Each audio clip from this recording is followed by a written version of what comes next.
कुछ नहीं करना, मोबाइल तो दिन भर रहता ही होगा हाथ में। आपको ऐप का लिंक भेजा होगा, सबके कुंडली का ऐप होगा ही। कोई भी डेट आप बट डाल दीजिए, सामने कुंडली आ गई। स्क्रीन दिख रहा है ना सबको? जी गुरुजी। जी गुरुजी। बस ऐसे सामने रख लीजिए। अब जो शुरू से देखिए। हाँ, क्या है इसमें? तो आप देखेंगे पहले 1 2 3 4, देखेंगे 4 भावों में सारे ग्रह हो गए, केदार योग बन रहा है। फिर आप अधम सम वरिष्ठ योग पढ़े हैं, तो सूर्य से देखिए चंद्रमा बरहा में है, तो वरिष्ठ योग बन रहा है। फिर चंद्रमा गुरु एक साथ है, तो गजकेसरी योग बन रहा है। ठीक इस तरह से आप अभ्यास कर सकते हैं। और जो नहीं बन रहा है उसको भी कॉपी में लिख दीजिए कि हाँ चंद्रमा। फिर देखिए सकट योग बन रहा है कि नहीं, तो नहीं बन रहा है क्योंकि चंद्रमा से गुरु छठे आठवें नहीं है। इस तरह से अभ्यास करना है आपको। और मैं कल ग्रुप में भेजा था ना, कैसे एक कुंडली कम कम 25 उदाहरण बना करके उसका अभ्यास करिए, और होमवर्क के रूप में। और हमको पर्सनली व्हाट्सएप में भेज सकते हैं रात 9 बजे पहले, तो मैं चेक भी कर सकता हूँ। दिन में भी भेज सकते हैं, कभी भी भेज सकते हैं, मैं समय मिलते ही चेक कर लूंगा सबका। इतना कर सकता हूँ आप लोगों के लिए। तो ये इसलिए होगा कि आपको मदद करेगा। नहीं तो समझ लीजिए जितना जल्दी समझ में आ रहा है उतना जल्दी भूल भी जाएगा। और ऐसा ना कुंडली देखते ही आपके सामने चीजें दिखने लगे, और हम वही पढ़ेंगे जो आपको मिलेगा।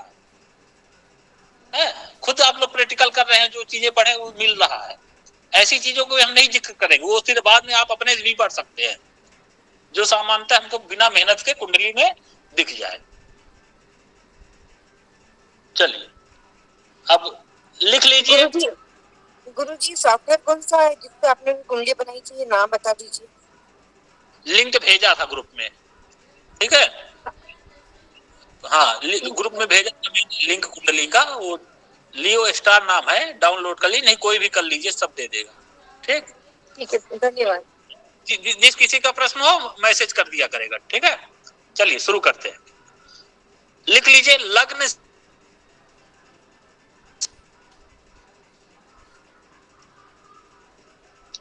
से दूसरे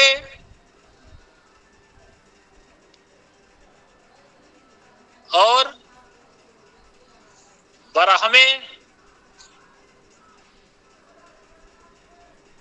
भाव में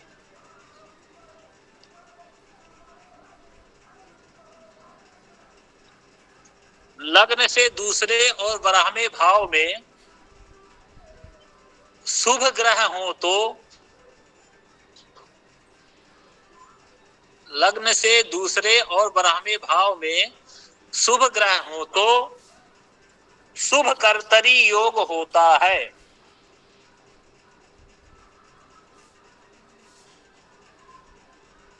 शुभ कर्तरी,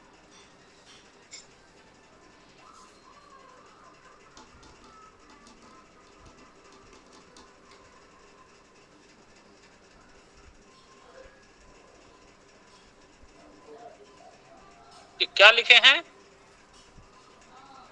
लग्न से दूसरे और 12वें भाव में शुभ ग्रह हो तो शुभ कर्तरी योग होता है। ठीक, बहुत बढ़िया। अब लिख लीजिए लग्न से दूसरे और 12वें भाव में पाप ग्रह हो तो, लग्न से दूसरे और 12वें भाव में पाप ग्रह हो तो पाप कर्तरी योग होता है।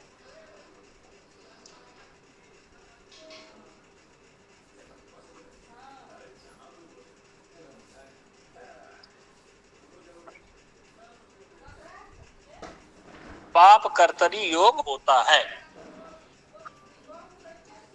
क्या लिखे हैं? लग्न से दूसरे और 12वें भाव में पाप ग्रह हो तो पाप कर्तरी योग होता है। ठीक, लग्न से द्वितीय और दूसरे और 12वें भाव में शुभ ग्रह हो तो शुभ कर्तरी, और लग्न से दूसरे और बरहमे भाव में पापक ग्रह हो तो पाप कर्तरी योग होता है। अब आइए इसको समझते हैं।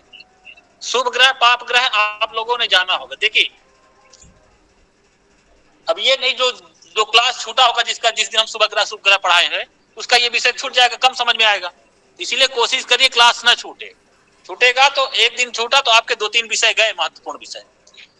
एक बार फिर करता हूं, गुरु शुक्र पूर्ण चंद्र और बुध, शुभ युक्त बुध, ये जो है शुभ ग्रहों में आता है। फिर सूर्य चंद्रमा सूर्य शनि मंगल राहु केतु क्षीण चंद्रमा अपाप युक्त बुध, ये पापक ग्रहों की श्रेणी में आता है। उसमें भी मैंने बताया था कि चंद्रमा क्षीण है, लेकिन कहा था सौम्य क्षणादि सहित तो यदि शोभनस्या, यदि चंद्रमा शुभ ग्रहों से युक्त अथवा दृष्ट है तो वो चंद्रमा क्या होगा, शुभ आएगा, शुभ में हो जाएगा। अब आइए समझते हैं। तो लग्न ये आप जानते हैं, ये लग्न हो गया। कुछ नहीं करना, केवल जो नियम लिखे उसी पे चलना है हमको, ठीक है। न कुछ राशि देखना है, न उच्च नीच अस्त, कुछ नहीं देखना, बस आप लग्न ये हो गया। हमने कहा दूसरे उपग्रह में पापक ग्रह हो तो पाप कर्तरी, शुभ ग्रह हो तो शुभ कर्तरी। अब मान लीजिए यहां पे बैठ गया गुरु और यहां शुक्र, ये क्या बन गया, शुभ कर्तरी। शुभ कर्तरी। माइक बंद रखिए, मैं बता रहा हूं, मैं ही बताऊंगा, मैं ही पूछूंगा, समझाऊंगा, ठीक है। अगर कुछ पहले तो मैं यही करता था, सबसे बुलवाता, लेकिन खच हो जाता है ना, फिर सबको आवाज क्लियर नहीं आती, चिंता ना करें। तो लग्न से द्वितीय और द्वादश में देखिए यहाँ पे शुभ ग्रह गुरु भी है, शुक्र भी है, तो शुभ कर्तरी बन गया। अब यहां मान लीजिए चंद्रमा है और यहां बुध है, शुभ ग्रह हो गया, शुभ कर्तरी बन गया। सब समझाऊंगा, चिंता मत करिए, जो डाउट आ रहे होंगे समझ में आ जाएगा, चिंता मत करिए, समझिए पहले से। अब शुभ ग्रह तो शुभ कर्तरी बनेगा। फिर यहां मान लीजिए गुरु है और यहां बुध है और बुध के साथ शनि है, तो यहां पे शुभ कर्तरी नहीं बनेगा। क्यों? क्योंकि बात हुई कि जब लग्न के अगल बगल मतलब द्वितीय और द्वादश में शुभ ग्रह तब शुभ कर्तरी बनेगा। तो द्वितीय में तो शुभ ग्रह हो गया, लेकिन द्वादश में क्या है, बुध है। लेकिन आपने पढ़ा था कि अगर बुध पाप युक्त रहेगा तो पापक ग्रह में आ जाएगा, तो इस दृष्टि से यहाँ पे शुभ कर्तरी योग नहीं बनेगा, ठीक, और न पाप कर्तरी बनेगा। पहले शुभ कर्तरी पढ़े, शुभ कर्तरी समझे, यहाँ पे शुभ कर्तरी नहीं बनेगा। हाँ, अगर शनि ना होता, केवल बुध साधारण रूप से है, वो बुध पे ना किसी की दृष्टि है ना युति है, तब ये शुभ कर्तरी बन जाएगा, ठीक। अब इधर मान लीजिए गुरु है, इधर मंगल हो गया, तब तो ना ये शुभ कर्तरी बनेगा ना पाप कर्तरी बनेगा, ठीक। फिर ये हो गया शुभ कर्तरी। अब पाप कर्तरी, यहां मान लीजिए शनि है और यहां मंगल है, ये पाप कर्तरी बन गया, ठीक। अब यहां मान लीजिए गुरु है, तो सीधा कुछ नहीं कर, नियम में जाना है। आपने नियम में पढ़ा है कि लग्न से अगल बगल दूसरे और बरहमे भाव में पापक ग्रह तो पाप कर्तरी। तो यहां देखिए लग्न से दूसरे भाव में शनि है और द्वादश भाव में मंगल है, ये पाप कर्तरी बन रहा है। अब ये तो आपने नहीं पढ़ा कि गुरु के रहने पर पाप कर्तरी नहीं बनेगा, बस आपको दोनों जगह पाप ग्रह दिखे तो पाप कर्तरी बनेगा, ठीक। पापक ग्रह दिखे पाप कर्तरी बना। अब यही मान लीजिए शनि के साथ शुक्र बैठ गया, तब कुछ नहीं, नियम जानिए। आपने पढ़ा लग्न के दूसरे और लग्न से दूसरे और बरहमे भाव में शुभ ग्रह हो तो शुभ कर्तरी, तो यहां से लग्न से दूसरे और बरहमे में शुभ ग्रह तो शुभ कर्तरी बन रहा है। फिर आपने पढ़ा है लग्न से दूसरे और बरहमे भाव में पापक ग्रह तो पाप कर्तरी, तो यहाँ दूसरे और बरहमे में पाप कर्तरी बन रहा है, तो दोनों बनेगा, शुभ कर्तरी भी बनेगा पाप कर्तरी भी बनेगा। हाँ, फल क्या होगा ये मैं बताऊंगा, अभी फल पे आता हूं, ठीक। अब हमको लगता है समझ में आ गया होगा। जिसको शुभ ग्रह अशुभ ग्रह ठीक से समझ में आया होगा उसको ये शुभ कर्तरी पाप कर्तरी समझ में आ गया होगा। एक और उदाहरण लेते हैं। मान लीजिए यहां पे गुरु हो गया, यहां पे चंद्रमा हो गया और यहां पे सूर्य हो गया। तो यहां पे क्योंकि चंद्रमा क्षीण है तो क्षीण चंद्रमा पाप में आ जाता है, और इधर गुरु है शुभ में है, तो यहां ना शुभ कर्तरी बन रहा है ना पाप कर्तरी बन रहा है। यहां पे अगर मंगल हो जाए तब तो पाप कर्तरी बन जाएगा, क्योंकि दूसरे भाव में भी पाप ग्रह है और दूसरे भाव में पाप ग्रह है। और मान लीजिए गुरु नहीं है, मंगल है, इधर सूर्य चंद्रमा है, तो भी ये पाप कर्तरी बन जाएगा। अब यही मान लीजिए चंद्रमा है और शुक्र यहां पे है, अभी दृष्टि बताया गया है आप लोगों को शायद, ठीक है। तो यहां देखिए शुक्र जो है अपने से सातवें को यहां चंद्रमा को देख रहा है। तो हमने कहा था सौम्य क्षणादि से तो यदि शोभना अगर चंद्रमा सुबह दृष्टि हो तो सुबत्त में आ जाएगा। तो शुक्र चंद्रमा को देख रहा है, तो इस वजह से चंद्रमा शुभ में आ गया, तो यहाँ पे शुभ कर्तरी भी बन रहा है, पाप कर्तरी भी बन रहा। ठीक, अब इसका फल लिख लीजिए, समझिएगा आप लोग। चार्ट बना करके हमको भेजिएगा, जहां नहीं समझ में आएगा तो मैं वहीं व्हाट्सएप में ही बता दूंगा, या तो जहां जहां जो प्रश्न आ रहे हो कल मैं चर्चा कर लूंगा। अब इसके फल पे लिख लीजिए। फल क्या है? लग्न देखिए, लग्न के अगल बगल बन रहा है। कर्तरी मतलब होती है कैंची। ठीक, तो लग्न से क्या क्या विचार करते हैं पहले वो जान लीजिए। लग्न से विचार होता है, कहा गया शरीर वर्णातीत लक्षणानि यशो गुणस्थान सुखा सुखानि प्रवास तेजो बल दुर्बल, शरीर का विचार। ये लग्न से 12 भावों से क्या क्या विचार किया जाता है, इसका मैं ग्रुप में भेज दूंगा, आप लोग पढ़ लीजिएगा, और जहां जैसे जरूरत आएगी मैं समझाता जाऊंगा किस भाव से क्या क्या विचार किया जाता है। अभी लग्न की बात है तो लग्न से मैं बता दे रहा हूं। लग्न से किसका विचार किया जाता है? शरीर का, वर्ण का, शरीर वर्ण, आकृति का, वर्ण कैसा रूप रंग, आकृति का विचार,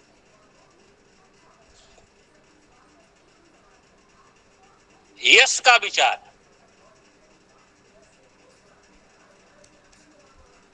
यश,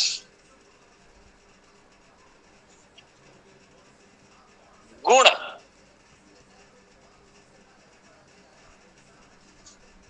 सुख,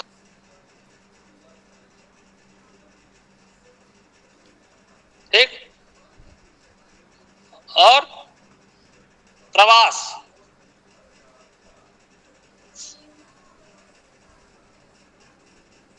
ये क्या होता है? ये चीजें लग्न से विचार की जाती है, और बहुत सारी चीजें बताइए, प्रसंग के अनुसार चीजें आएंगी, बताऊंगा। इतना फिलहाल आप नोट कर लीजिए। अब जो ये शुभ कर्तरी बना, तो जो चीजें लग्न से विचार करते हैं सामान्य भाषा में, उन चीजों की क्या होगी? वृद्धि होगी। जो चीजें आप लग्न से विचार करते हैं, अगर शुभ कर्तरी योग है तो उन चीजों की वृद्धि होगी।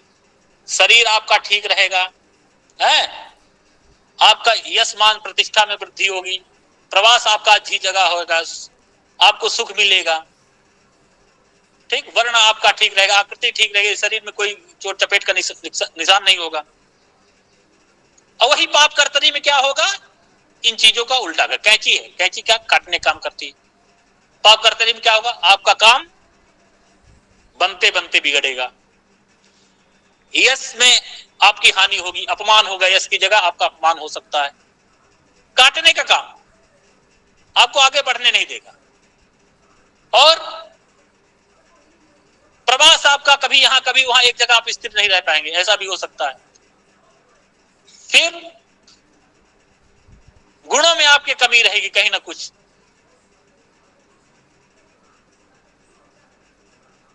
तेज आपके शरीर में तेज नहीं रहेगा। वही जो चीजें आप लग्न से विचार करते हैं, पाप कर्तरी में उनकी हानि और शुभ कर्तरी में उनकी वृद्धि, ऐसा आप अपने विवेक का प्रयोग करके फलादेश कर सकते हैं। ठीक, ये हो गया शुभ कर्तरी और पाप कर्तरी का फल। अब देखिए प्रश्न ये उठ रहा होगा, जब लग्न से अगल बगल ग्रह शुभ ग्रह होने शुभ कर्तरी बन रहा है, पापक ग्रह होने से पाप कर्तरी बन रहा है, तो यही नियम क्या अन्य भावों में लागू होगा? ये मन में प्रश्न उठ सकता है। तो बिल्कुल लागू हुआ, लेकिन परिभाषा बदल जा रही। हम वहां पे उसका नाम शुभ कर्तरी पाप कर्तरी नहीं देंगे। हाँ एक बात और बता, फल के विषय में बता रहा हूं, जिनमें शुभ कर्तरी पाप कर्तरी दोनों हो तो न्यूट्रल फल देगा। मान ली उस कैंची में जंग लग जाएगा, कैंची जो है नहीं चलेगी, जब दशा अंतर दशा आएगी तो फिर कैंची चलेगी। कभी आप लोग पुरुष लोग बाल कटाने गए होंगे तो नाई की जब पुरानी कैंची रहती है काटते काटते नहीं बाल खींचता जोर से, उसी तरह समझ लीजिए अगर शुभ कर्तरी पाप कर्तरी दोनों है तो मिला जुला फल कहेंगे भाई, न्यूट्रल हो जाएगा। अपने विवेक का प्रयोग करके वहां फलादेश करेंगे और बहुत आगे क्लियर हो जाएगी आपको चीजें। बात हो रही थी अन्य भावों की, कि अन्य भावों में मान लीजिए चतुर्थ भाव है, इसके अगल बगल इधर मंगल हो इधर शनि, तो क्या ये पाप कर्तरी होगा? नहीं, इसको हम बोलेंगे पाप मध्यत्व। कहा है कि होरा शास्त्र विद्वद्भी, विद्वानों का नाम लिया, कहा विद्वद्भी जो मतलब विद्वान जो पढ़ रहे हैं, शुभ मध्य उदाहृतम एवं च पाप मध्यत्वम भावानाम फल निर्णय। शुभ कर्तरी तो पाप कर्तरी वहीं तक सीमित है, लेकिन जब अन्य भावों में आप जाएंगे तो वहां परिभाषा बदल जाएगी। अगर पापक ग्रह से वो भाव घिरा हुआ है तो उसको हम कहेंगे पाप मध्यत्व, ठीक। और अगर जो शुभ ग्रह मान लीजिए कोई भी भाव अगर शुभ ग्रहों से घिरा हुआ है, मान लीजिए यहाँ पे सप्तम भाव ही ले लें, यहाँ पे मान लीजिए शुभ ग्रह है, शुक्र हो गया और गुरु हो गया, तो ये क्या कहेंगे सप्तम भाव किस में है? शुभ कर्तरी नहीं, शुभ मध्यत्व में है। शुभ मध्यत्व, ठीक, ये बात है। फल क्या होगा ये मैं आगे चर्चा करूंगा। हाँ आप वैसे भी कर सकते हैं भाई, उन जिन भावों से जो जो विचार करता किया जाता है उन भावों की हानि होगी, और शुभ पाप कर्तरी में अशुभ कर्तरी है तो उन भावों की वृद्धि होगी। उनकी चर्चा में आगे जब उदाहरण आएंगे मैं आपको अन्य योग बताऊंगा, अन्य कुंडलिया जब क्रिटिकल चलेगा तो उसमें बताऊंगा, देखिए यहाँ पे पाप मध्यत्व था इस वजह से हुआ, ठीक है। अभी केवल आप इतना जाने। अब इसमें किसी की जिज्ञासा हो, कोई प्रश्न आया हो, मैं देख लेता हूं इनबॉक्स में।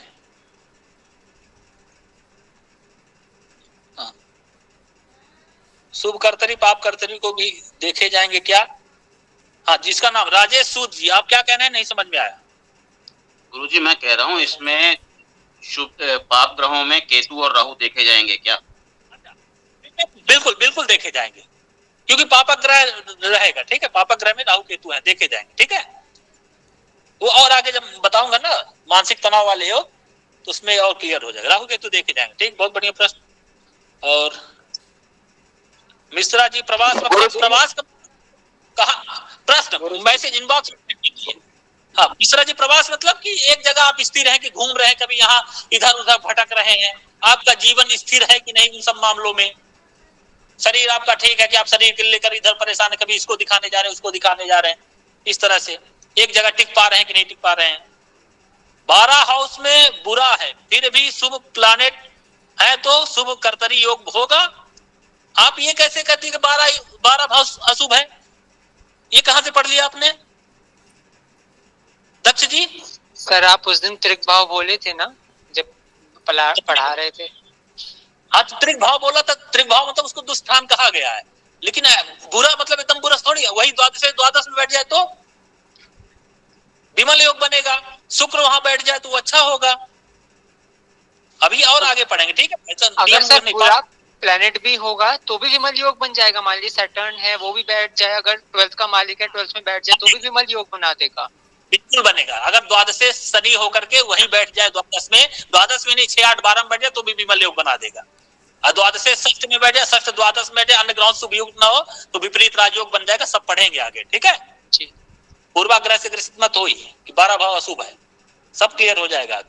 गुरुजी आपने विमल योग नहीं पढ़ा है ना अभी? विमल योग के बारे में नहीं पढ़ा है ना अभी? पढ़ाया हूँ, नहीं थे क्या उस दिन? हैं? लक्ष्मण जी आप उस दिन नहीं थे, पढ़ाया था। चलिए, शायद पाप मध्यत्व और समझाएं। हाँ, पाप मध्यत्व ये है, जैसे हमने द्वितीय भाव लग्न लिया, लग्न के अगल बगल शुभ ग्रह तो शुभ कर्तरी, पाप ग्रह हो तो पाप कर्तरी। लेकिन अन्य भावों के अगल बगल अगर शुभ ग्रह हो तो उनको क्या कहेंगे? क्या हम शुभ कर्तरी बोलेंगे? नहीं, वहां पे कहेंगे मान लीजिए पंचम भाव के अगल बगल शुभ ग्रह है तो उसको हम शुभ मध्यत्व बोलेंगे, और पंचम भाव के अगल बगल पापक ग्रह है तो हम पाप मध्यत्व बोलेंगे। ठीक है, आई बात समझ में? माधव रंजन महापात्र जी, चलिए। या तो आप कहिए हम ये अभी इसी में बजा दें, शुभ कर्तरी पाप कर्तरी में, ठीक है, और आगे चलें, कोई बात नहीं। ये 12 भाव में इसी तरह बनेगा। यशवंत जी मैंने बोल दिया बनेगा, लेकिन परिभाषा बदल जाएगी। अगर लग्न के अगल बगल बनेगा तो कर्तरी कहलाएगा, और बाकी अन्य भावों के अगल बनेगा तो मध्यत्व ही कहलाएगा। क्या हम उस समय चाइनीज बोल रहे थे जो आपको ये बात नहीं समझ में आई? अभिषेक शर्मा जी, शुभ कर्तरी या पाप कर्तरी होगा, 2-12 भाव संबंधित फल मिलेगा कि नहीं? लग्न की बात कर रही, वो उसका फल अलग है, उसको हम जानेंगे। बात कह रहे लग्न की, आपके अगल बगल मान लीजिए 2 आरी लगा दें, अगल बगल आरी चल रही है, और तब कैसा होगा? आप सहमे हुए हो जाएंगे ना आप इधर बढ़ सकते ना इधर बढ़ सकते। और वही अगर आपके अगल बगल बढ़िया डल्लफ के गद्दे बिछवा दें है तो क्या करेंगे आप? इसमें कभी जंप करेंगे, उसमें जंप करेंगे। तो बात वही है, फल किसको होगा? आप किसके बीच में गिरे हैं? आपके अगल बगल की क्या स्थिति है? अगल बगल आपके पापक ग्रह हैं, तो आप घबराएंगे। कोई चीज आप स्वतंत्र रूप से नहीं कर सकते, आपको दोनों काटने। कैंची है ना, कैंची का काम क्या? कर्तरी मतलब क्या? कैंची काटने का काम करेगी। पिछली क्लास छूटे कैसे करूं, कोई इसमें नहीं, ठीक है, नियम आप पढ़े होंगे। क्लास छूटने का उसका कुछ, ठीक है, तो हमको लगता आ गया समझ में। और किसी को कोई डाउट हो तो मैसेज कर सकता। पंचानंद जी आप क्या कहना चाह रहे हैं, बोलिए जल्दी। हाँ, विक्रम जी आपने पूछा एक साइड शुभ ग्रह हो दूसरी साइड पापक ग्रह हो तो कैसा फल मिलेगा? वो न्यूट्रल हो जाएगा। ठीक है, वो कैसा फल मिलेगा उसके आगे जब योग पढ़ेंगे तो उसमें आप समझ जाएंगे। तो पाप कर्तरी शुभ कर्तरी नहीं बनेगा, ठीक है, न्यूट्रल ही कहेंगे। एक तरह शुभ वाला, मान ली 2 कैंची है, कैंची बीच में नट लगा रहता है ना,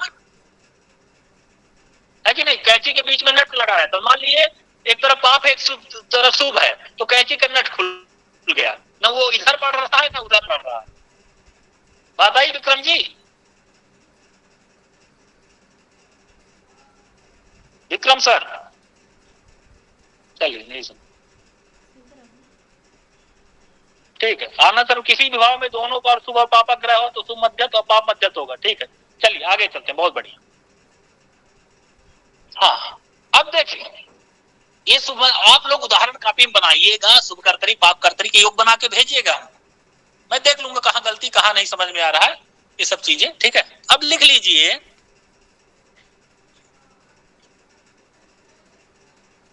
लग्न अथवा चंद्र से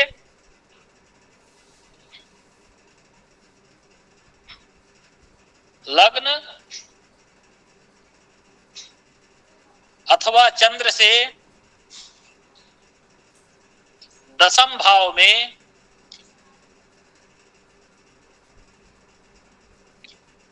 शुभ ग्रह हो तो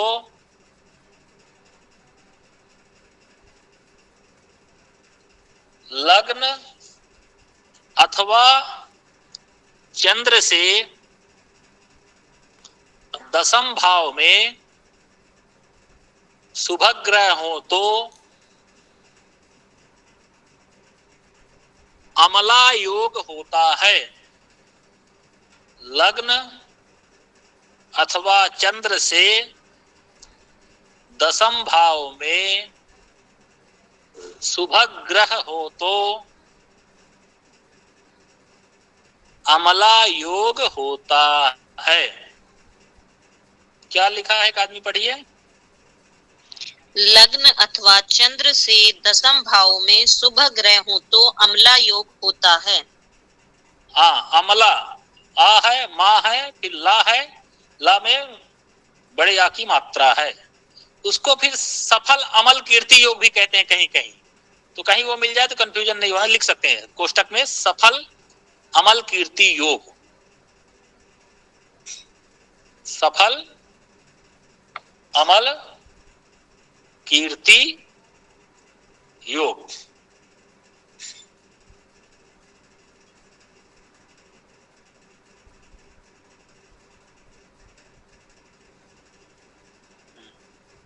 अब देखिए, ठीक है, अब देखिए कुछ नहीं, आपने लिखा लग्न अथवा चंद्र से, अथवा मतलब लग्न या चंद्र, मतलब या दोनों से भी हो सकता है या एक से भी हो सकता है। ये लग्न है जानते ही है, यहां से दशम में आपको शुभ ग्रह दिखे, शुभ ग्रह में क्या गुरु दिख जाए, कौन सा योग बन गया, अमला योग। ठीक, लग्न से दशम में फिर यहाँ पे आपको बुध दिख जाए, बशर्ते वो बुध पापक ग्रहों से युक्त या दृष्ट ना हो, तो अमला योग हो गया। और यही मान लीजिए मंगल हो जाए, तब अमला योग नहीं बनेगा। क्यों? क्यों लग्न से दशम में बुध है, बुध पापक से युक्त है, तो पापक तो आ गया, तो इसलिए अमला योग नहीं बनेगा। फिर यहाँ पे शुक्र हो जाए तो अमला योग बन गया। अब यहाँ पे मान लीजिए चंद्रमा हो जाए, और चंद्रमा मान लीजिए यहाँ सूर्य के साथ हो जाए तो छेद हो गया, तो अमला योग नहीं बनेगा। हाँ, अगर जो गुरु हो गया और गुरु अपनी सप्तम दृष्टि यहाँ देख रहा है तो अमला योग बन जाएगा। ठीक, क्योंकि चंद्रमा शुभ ग्रहों से दृष्ट है, तो कहा है ना चंद्रमा शुभ ग्रहों से युक्त या दृष्ट, आपने लिखा था तो शुभ में आ जाएगा। और अभी आपने लिखा कि लग्न से दशम में शुभ ग्रह हो तो अमला योग बनेगा। अब देखिए ये तो लग्न से हो गया। अब ठीक इसी तरह चंद्र से, जहां चंद्रमा हो कुंड, चंद्रमा ये थोड़ी देर की, अब इससे दशम में शुभ ग्रह हो, यहां मान लीजिए शुभ ग्रह हो गया गुरु, तो ये क्या हो गया, अमला योग बन गया। गजकेसरी योग भी बन गया, जान लीजिए, तो ये ज्यादा प्रबल कहला रहा थोड़ा ना। लग्न से 1 4 7 10 में गुरु हो, कल ही पढ़ा था, तो गजकेसरी योग होता है। यहाँ भी लग्न से दशम में गुरु हो गया तो अमला योग भी बना, गजकेसरी योग बनाया। दोनों का फल देगा, अमला योग का क्या फल है ये मैं बताऊंगा। फिर दशम में शुक्र हो गया, अमला योग बन गया।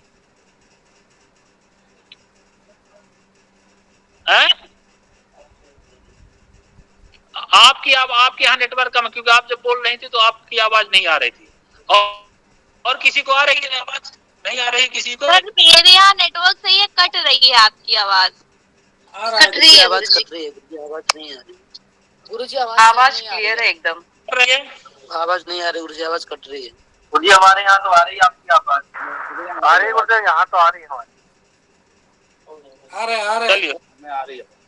ठीक ठीक।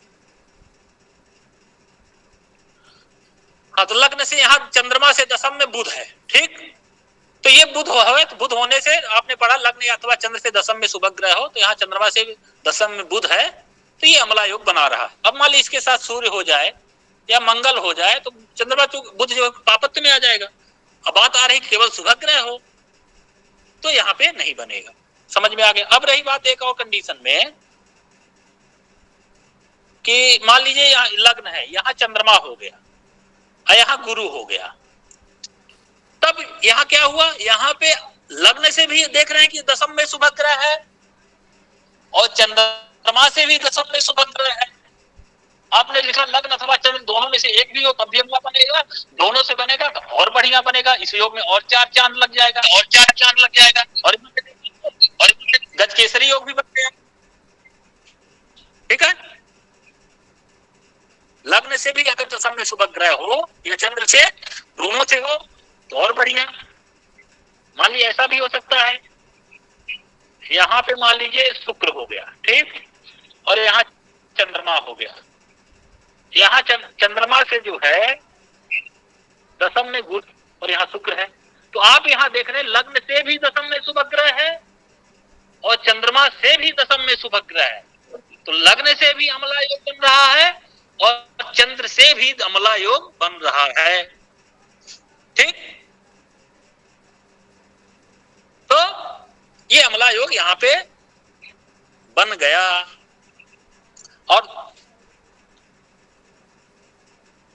और ऐसी स्थिति मान लीजिए चंद्रमा यहाँ हो और गुरु यही, तो देखिए गज केसरी योग भी बन रहा है, अमला योग भी बन रहा है लग्न और चंद्र से, तो इसका और ज्यादा फल मिलेगा। अमला योग का फल है नामल, जिसकी कीर्ति में कोई मल ना हो। शॉर्टकट परिभाषा यही है, मतलब उसका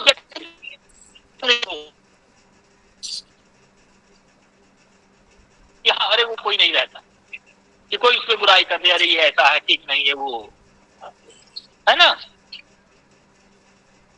किसी का माइक खुला होगा, चलिए आवाज आ रही है? आ रहा है, पीछे नहीं आ रहा था। यह शुक्र के साथ अगर केतु भी हो तो? किसके साथ? शुक्र के साथ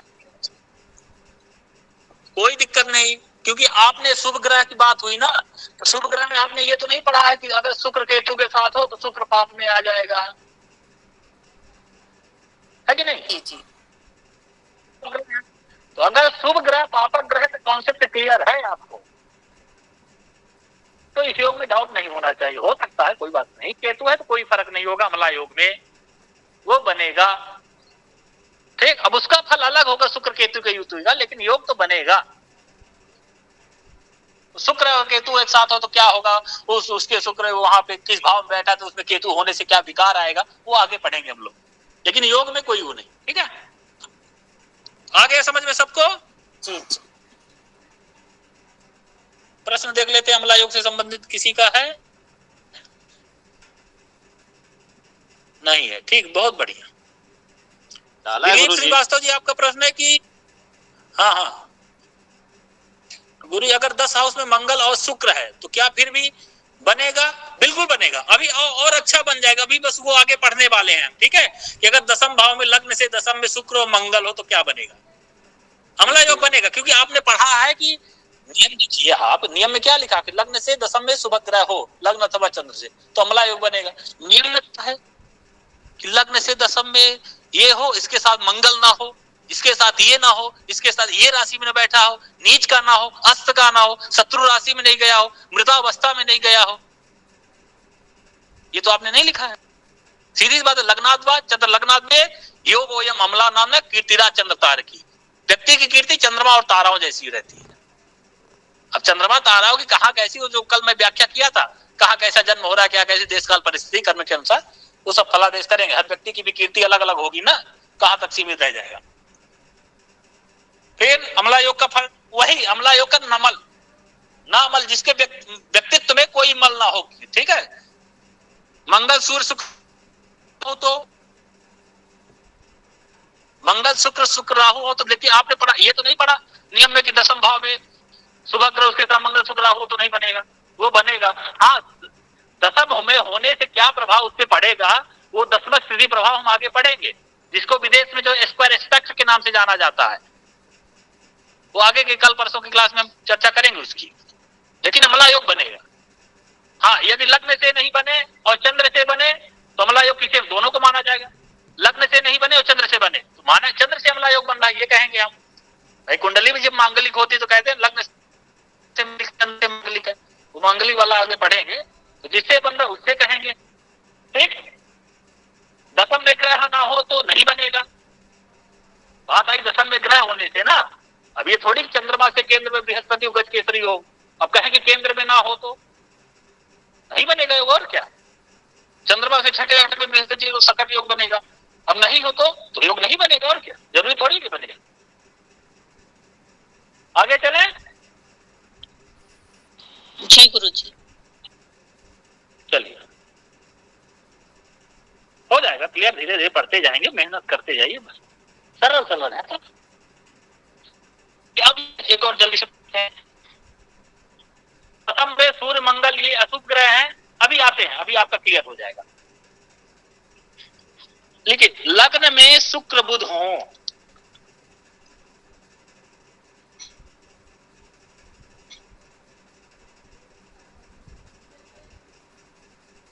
लग्न में शुक्र और बुध हो, ठीक। दसम भाव में मंगल हो,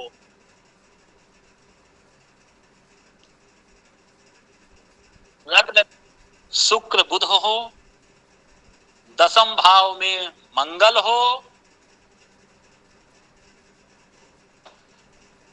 लग्न से केंद्र में बृहस्पति हो।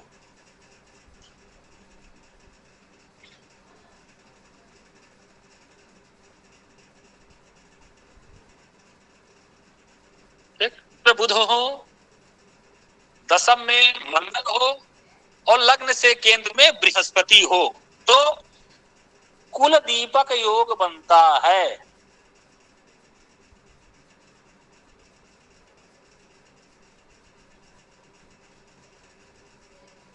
ठीक, स्क्रीन दिख रहा है सबको? लग्न में शुक्र बुध हो जी, दशम में मंगल हो और लग्न से केंद्र में बृहस्पति हो तो कुल दीपक योग बनता है। अब इसको आइए समझते हैं। 3 कंडीशन रखा। एक तो पहली, लग्न में शुक्र बुध हो, ठीक, और केंद्र, तो पहला जो बताया वो तो फिक्स कर दिया। आपको आवाज कट रही गुरु जी। जी गुरु जी, आवाज कट रही है आपकी।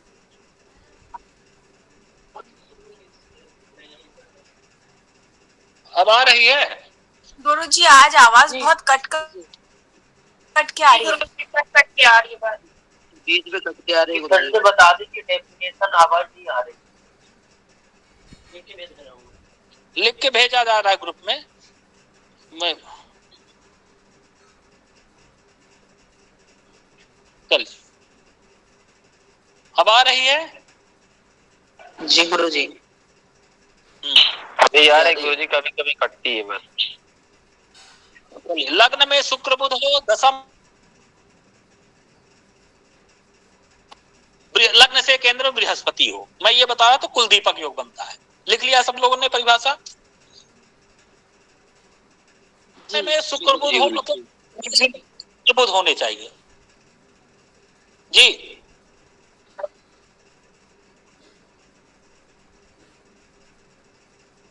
आ रही आवाज? जी गुरु जी, आवाज आ रही है। लग्न में शुक्र बुध हो तो लग्न में ही शुक्र बुध हो, दशम में मंगल हो तो मंगल दशम में ही हो, ठीक है। अब गुरु के लिए स्वतंत्र कर दिया कि गुरु लग्न से केंद्र में कहीं भी हो जाए, यहां हो जाए, यहां हो जाए, यहां हो जाए, यहां हो जाए, ठीक है। तो ये क्या होता है? कुल दीपक योग बनता है। अब 3 कंडीशन बताया तो तीनों बन जाए। कुल दीपक मतलब क्या होता है? सीधी सी बात है, कुल का दीपक है। नहीं कहते बेटा मेरा कुल का दीपक, हाँ, कुल का दीपक ये नहीं कि चलाने लगे अंधेरा को उजाला कर दे, ऐसा नहीं।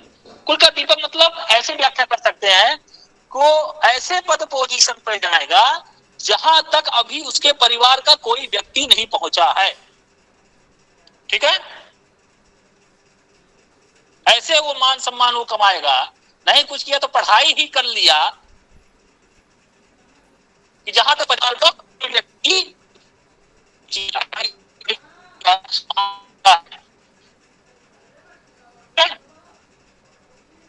मतलब उसके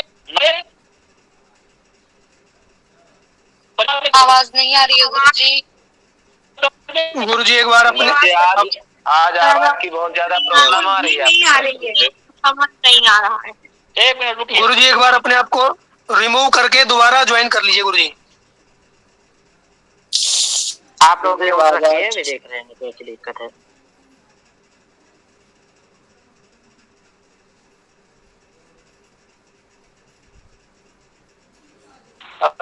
धैर्य रखा करो आप लोग,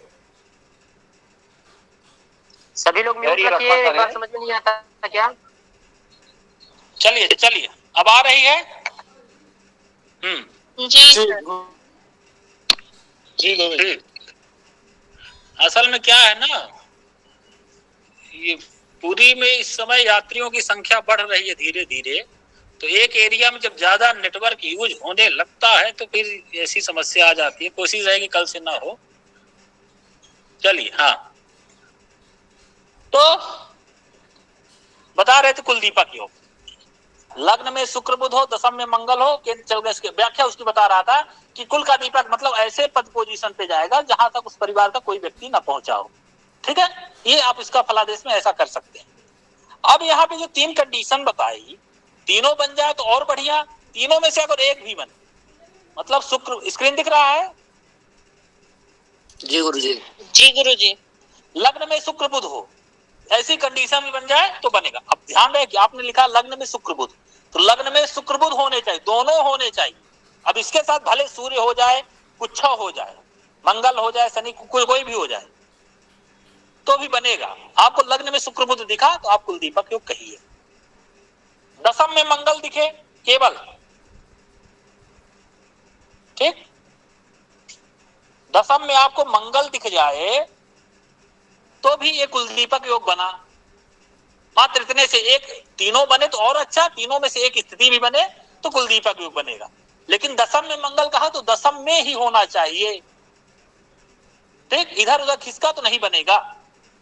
अब मंगल के लिए दशम भाव में यहां तक कह दिया। गुरुजी क्या है, बोलिए। गुरुजी, मंगल के साथ में दशम भाव में अन्य ग्रह भी बैठे हों? बोलने नहीं देती, वही मैं बताने जा रहा था, इसीलिए कहता हूं प्रश्न टाइप करिए, हो सकता है आपकी जिज्ञासा शांत हो जाए उसी में।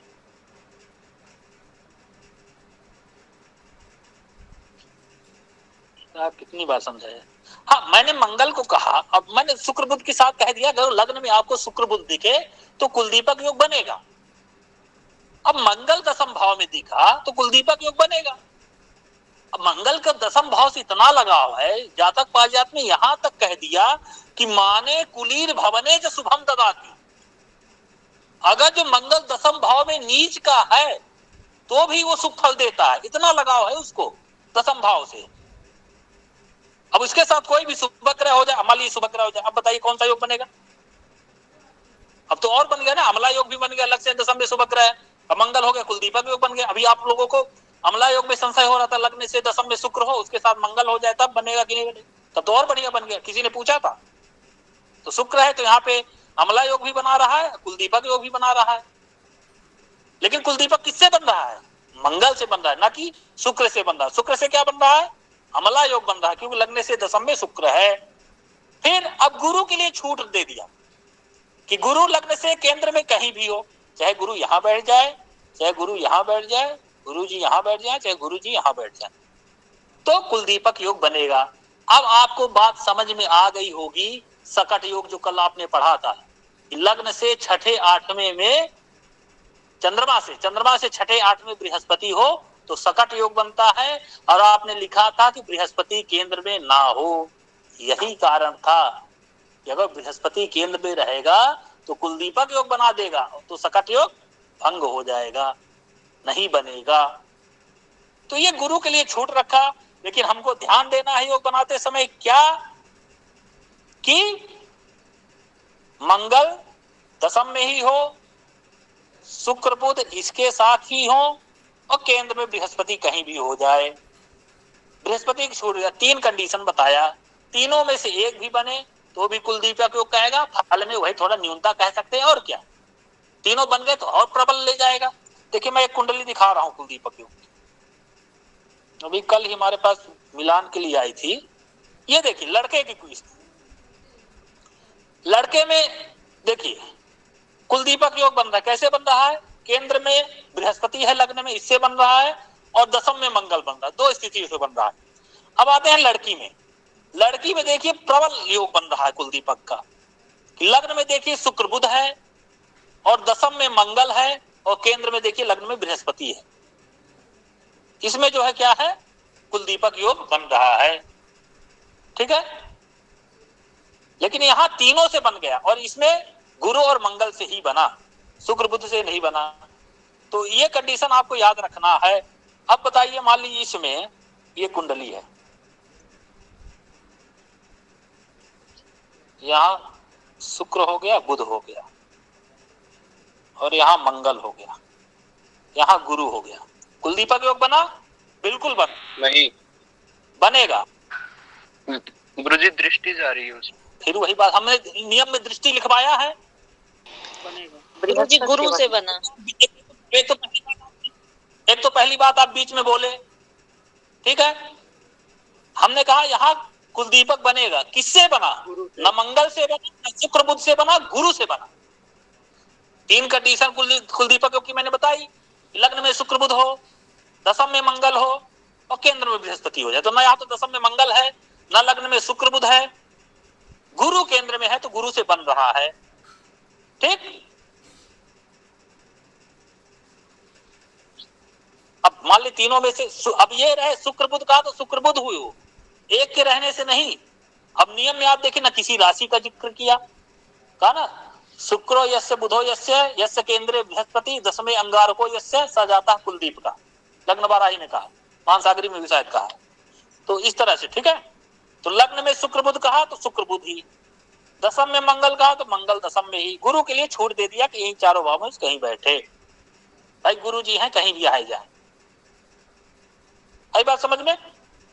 हाँ, अब दशम में मंगल होगा तो पापक ग्रह होने से, पिता के भाव में बैठे से, चतुर्थ में दृष्टि डालने से उसका अलग फल होगा, लेकिन योग में कोई बदलाव नहीं होगा। ठीक। कुलदीपक योग है, और किसी के साथ बैठे, मेरे मंगल शनि के साथ बैठ गया तो भी नियम में तो ये आपने नहीं लिखा है कि दशम भाव में मंगल हो उसके साथ शनि हो तो कुलदीपक योग नहीं बनेगा, ऐसा तो कहा नहीं। बहुत अपना नियम तो नियम जाएगी बस। तो हमको लगता है आ गई समझ बात, ठीक है जी गुरुजी। हाँ, अब एक बात और इसी का उल्टा कर दीजिए। कहा कि शुक्रो नास्ति बुधो नास्ति नास्ति केंद्रे बृहस्पति दशमे अंगारको नास्ति सह जाता किम करिष्यति। जिसके तो लग्न में शुक्र बुध हो, न दशम में मंगल हो, न केंद्र में बृहस्पति हो, तो जातक क्या करेगा? सीधी सी बात है, ये चारों ग्रह केंद्र में ना हो, ये बात मतलब न शुक्र बुध पूरे इस केंद्र में ना दिखे। लिख लीजिए, शुक्र बुध मंगल और गुरु, शुक्र बुध मंगल और गुरु, कुल नाशक योग। अरे इतनी कठिन मत करिए, नहीं तो आप तो और खतरनाक दरिद्र योग कहिए, कुलनाशक मत कहिए। कितना खतरनाक फलादेश करेंगे। तो देखिए, लग्न में शुक्र बुध, मतलब लिख लीजिए शुक्र बुध मंगल और गुरु केंद्र में ना हो तो दरिद्र योग बनता है। अब दरिद्र योग की भी परिभाषा अलग है। दरिद्र मतलब क्या? निर्धन नहीं समझना है। दरिद्र मतलब क्या? निर्भाग्यो विकलेन्द्रियो विसमधिर दारात्मजै निंदितो भिक्षासी विश्वस्थितो विसंवासिष्णोदरे तत्परः। ये नियम लिख लिया आपने? जी गुरुजी। लग्न में शुक्र बुध मंगल, शुक्र बुध गुरु मंगल ना हो, लग्न नहीं केंद्र में, ठीक है। ये दशम, इसे ये सब छोड़ दीजिए, केंद्र में ये आपको ना दिखे। एक लग्न से 1 4 7 10 में ये चारों चीज आपको ना दिखे, ठीक है, तो दरिद्र योग बनता। दरिद्र योग का परिभाषा क्या है? मैं फोटो खींच के भी भेज दूंगा। दरिद्र मतलब क्या? ये निर्धन से नहीं है। दरिद्र मतलब क्या कहा? निर्भाग्यो, भाग्यहीन जो हो, शरीर का कोई एक अंग विकला भी हो जाए, विकल भी हो जाए, वो भी दरिद्र में आता है। सुन लीजिए, इस फोटो में भेज दूंगा, उसको समझ लीजिएगा, ठीक है। विषमधी, जिसकी बुद्धि सम ना हो। देखिए यहां कहा विषमधी, मतलब बुद्धि जिसकी सम ना हो, मतलब तो सम्यक विचारशील ना हो, सही निष्कर्ष पर ना पहुंचे, ठीक, उसको विषमधी कहा। और समधी भी कहते हैं, लड़की का वर के पिता और कन्या के पिता परस्पर समधी कहलाते हैं। तो समधी मतलब वहां क्या? जिसकी समान धी, समान बुद्धि हो, जिसकी लड़के का पिता लड़की की पिता के बुद्धि से सोचे, ज्यादा अपेक्षा वो न रखे। बारात में जो है 3 प्रकार की मिठाई थी, 5 प्रकार की नहीं थी। समान बुद्धि जिसको, वर के पिता की और कन्या के पिता, उसको समधी कहा। यहां तो आजकल समधी नहीं, विसमधी दिख रहे हैं। और कहा दारात्मजै निंदितो, जो अपने पुत्रों से ही, स्त्री से ही निंदित हो, जिसका पुत्र और स्त्री ही सम्मान ना करे, वो दरिद्र की श्रेणी में आता है। और भिक्षासी जो मांग कर खाने वाला होता है, मतलब जो सामर्थ्य है, पराक्रम और पुरुषार्थ है उसके पास, लेकिन फिर भी वो ना करके जो जगह जगह हट्टे कट्टे लोग भी भीख मांगते हैं ना, ऐसे लोग दरिद्र की श्रेणी में आते हैं। विश्वस्त तो जो अच्छे मार्ग पर ना चले, अन्य जनों से हमेशा विरोध का भाव रखे, वो भी जो है दरिद्र की श्रेणी में आता है। विषमवाद जो हमेशा अप्रिय बोले, दूसरों की बात काटने वाला हो, पढ़ा रहे हैं बीच में बोल दे सॉरी उसके लिए नहीं, मतलब जो दूसरे का बात काटने के लिए हमेशा आतुर हो, वो भी दरिद्र की श्रेणी में आता है। फिर कहा शिष्णोदरे तत्परा, मतलब जो स्त्री भोग तथा उदर पूर्ति ही जिसका एकमात्र लक्ष्य हो कि हम पेट भरें और स्त्री से भोग करें, ऐसे लोग भी दरिद्र की श्रेणी में आते हो। ठीक, अन्याय से जो धन उपार्जन करे वो भी दरिद्र है। मात्सर्य जो ईर्ष्या करे, दूसरे की उन्नति देख के जले, दूसरे की उन्नति उसको सहन ना हो, वो भी दरिद्र आता है। दूसरों की स्त्रियों में जो आसक्त रहे वो भी दरिद्र है। और यहां कहा अंधा भी नीचोन्धक मूढ़ को मुंह को जनता, मतलब जो अंधा, अंधा मतलब क्या, जो हित की बात ना देखे उसको अंधा कहा गया शास्त्रों। ये नहीं कि आंख फूट, जो हित की बात नहीं थी वो भी अंधा है, वो भी दरिद्र की श्रेणी में आता है। मूक जो मतलब जो हित की प्रिय या प्रशस्त वाणी का व्यवहार करने में अक्षम हो, हमेशा हित की बात करे ही ना, वो भी दरिद्र आता है। जो झगड़ालू हो वो भी दरिद्र में आता है। दरिद्र योगे कलह प्रिया कुष्ठी परेशान हित कृतज्ञ, और जो दूसरों के अहित करने वाला, कृतज्ञ जो दूसरे को उपकार ना माने, वाचाल जो निरर्थक वाणी बोले, ये सब जो देवताओं की निंदा करे, ये सब जो कुनखी जो बड़े बड़े नाखून रखने वाले होते या होती हैं, इनको भी वो कहा कुनखी चजाता है, ये सब भी दरिद्र की श्रेणी में आते हैं। ठीक है, इस तरह से हो गया। अब आप लोगों को क्या करना है, मैंने बता दिया। जैसे मान ली उदाहरण के लिए यही एक कुंडली ले लेते हैं, चलिए मान ली यही ले लेते हैं, इसमें प्लूटो वगैरह दे देता है ना, इसीलिए पसंद नहीं है। कोई भी आप बताया कि डेट ऑफ बर्थ डाल लीजिए, कहीं भी मनमानी, या अपने घर वालों का ही डेट ऑफ बर्थ डाल दी, वो और जल्दी याद होगा। अब देखिए, अब इसी कुंडली में चलिए मान लिया कि हमको पता करना है कौन से योग हैं। अब आपने जो पढ़ा है, देखिए आज सोमवार से पढ़ा रहा हूं, आज हो गया। अब देखिए, पहले देखे 1 2 3 4 5 6 भावों में सारे ग्रह हैं, दामिनी योग बन गया।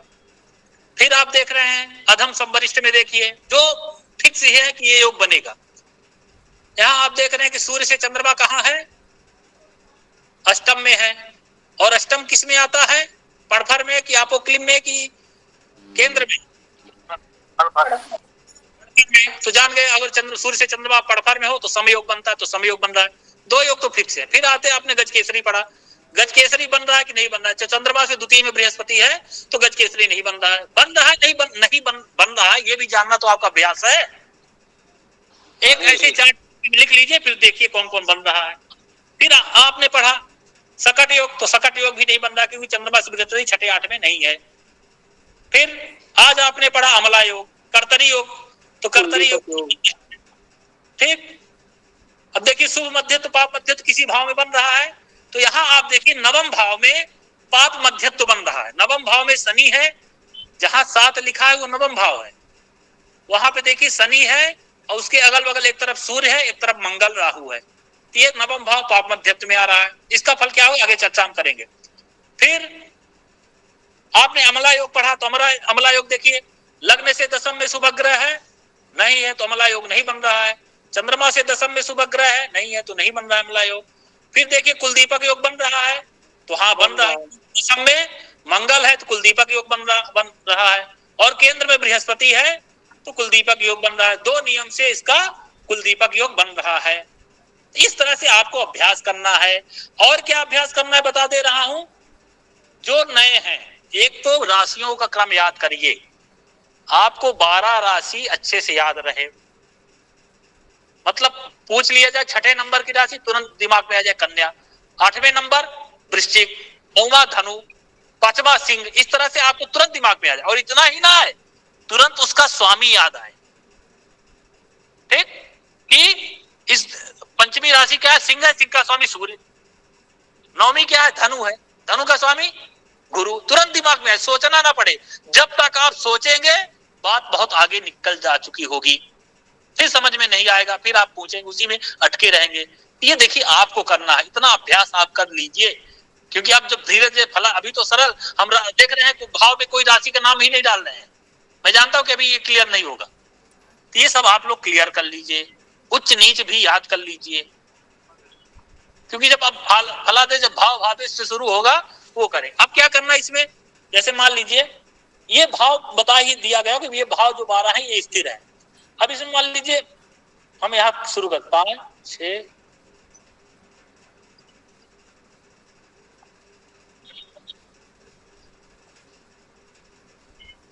अब इसमें वही व्यक्ति बोलेगा, ठीक है, जिससे मैं पूछूंगा, ये बताइए इसमें चतुर्थेश कौन है, किसको नहीं पता है वो बताए,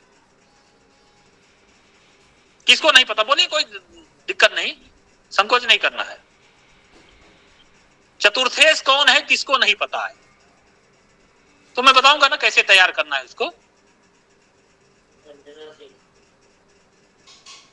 रंजना सिंह, मैं देख नहीं पा रहा हूं बॉक्स,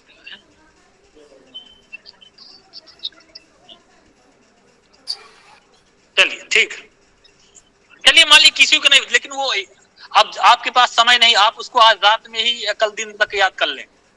चतुर्थेश कौन है, अब देख गुरुजी, मेघ वृश्चिक योर भौमो, 8वीं राशि वृश्चिक राशि है, उसके चतुर्थेश हुए मंगल। हाँ, अब पूछा गया आपको कि चतुर्थेश कौन है, तो चतुर्थ बात है, तो चतुर्थ मतलब सीधे हम चौथे भाव पे जाएंगे। हम देखें चौथे भाव में कौन सी राशि है, तो चौथे भाव में हमको 8 लिखा है, तो तुरंत हमारे दिमाग में सोचना, अब हम गिने नहीं कि 8वीं राशि कौन हुई, पहली मेष, दूसरी वृष, तीसरी मिथुन, चौथी कर्क, ऐसे गिनते गिनते हम कहें 8वीं वृश्चिक होगी, ऐसे नहीं, 8 लिखा, तुरंत हमारे दिमाग में क्या घूम जाए, वृश्चिक, ठीक, तो वृश्चिक आप कहे। फिर पूछा गया चतुर्थेश मतलब उसका ईश, मालिक, स्वामी, चतुर्थ भाव में बैठी राशि उसका स्वामी, तो चतुर्थ भाव में क्या लिखा, 8 लिखा है, वो 8 का स्वामी, 8वीं वृश्चिक, वृश्चिक का स्वामी मंगल, तुरंत दिमाग में आ जाए चतुर्थेश मंगल, सोचना ना पड़े। फिर आप राशि का स्वामी करें कि मेष वृश्चिक और भौमा, या तो ऐसे ना याद हो तो आप करिए मेष का मंगल, वृष का शुक्र, मिथुन का बुध, ये नहीं याद करो, ऐसे नहीं करना है, इस तरह आपको स्पीड बनानी है, और ज्यादा समय नहीं, एक से 2 दिन का समय दे रहा हूं, ये तैयार कर लीजिए, नहीं विषय आपके ऊपर से जाएगा, ये आपको करना होगा, इतना कर लीजिए, फिर देखिए कुछ नहीं, इसी तरह जुड़े रहिए, सब चीजें धीरे धीरे समझ में आती जाएगी, स्पष्ट होता जाएगा। और फिर आप जब ये 2 महीने क्लास करने के बाद फिर अपने आप को देखिएगा, कहाँ थे कहाँ आ गए, कुछ फर्क पड़ रहा है कि नहीं 2-4 दिन में? जी समझ में आ रहा है, अच्छा करा रहे हैं आप, हमारे भी कंसेप्ट क्लियर हो रहे हैं। जितना समझ आ रहा है उतना जल्दी भूलेगा, ये भी कह रहा हूं, अभी मैं अगले हफ्ते से ये पूछना शुरू करूंगा एक एक आदमी से, ये बताइए, तो फिर आप इसे नोट्स बनाइए, लिखिए, होमवर्क जो मैं बताया कैसे अभ्यास करना उसका करके हमको भेजिए, इतना मैं कर सकता हूँ, आप लोगों होमवर्क चेक कर सकता हूँ या किसी से चेक करवा सकता हूँ, ठीक है, इतना कर। और इसी तरह इसका अभ्यास करिए, 12 राशियों का क्रम और उसके स्वामी का नाम, इस तरह भाव भावे इसका अभ्यास करिए। अब पूछ लिया जाए दशमेश कौन है, तो दशमेश ये नहीं हुआ कि दशम ये हुआ 10वीं राशि तो दशमेश हो गया शनि, दशमेश मतलब दशम भाव में स्थित कौन सी राशि है, 2 वीनस टॉरस राशि है, और ये देखिए एस्ट्रोलॉजर बोल रहे हैं वीनस का क्या टार्स क्या, ये देखिए दूसरे भाव में लिखा है वृष, तो दशम भाव में लिखा है 2, दूसरा होता हुआ दूसरी राशि है वृष, वृष का स्वामी हुआ शुक्र, तो दशमेश कौन हुआ, शुक्र। अब उसी तरह पूछ लिया कि नवमेश कौन है, तो नवम भाव में लिखा 1 मतलब पहली राशि मेष, हुआ, ठीक है, बहुत बढ़िया, ठीक है, क्योंकि अब जब बात शुरू होगी तो बात आपके ऊपर से जाएगी, मैं नहीं चाहता कि ऐसा आप लोगों के साथ हो, ठीक है, चलिए बहुत बहुत धन्यवाद, आज के लिए इतना है। जी गुरुजी, इनको याद करने का कोई सरल तरीका हो जो तो आप बताएं। लास्ट में श्लोक बोले वो भेज दीजिएगा। याद करने का सरल तरीका वही बताया, कुछ नहीं करिए, लिखिए 100 बार वही चीजें लिख डाली, आपको याद हो जाएगा। जो याद ना हो उसको बार बार लिखिए। सर नक्षत्र याद करने का कोई इजी सीक्वेंस है क्या? नक्षत्र बहुत डिफिकल्ट पड़ रहे हैं। जब मैं बीच में बोल रहा हूँ तो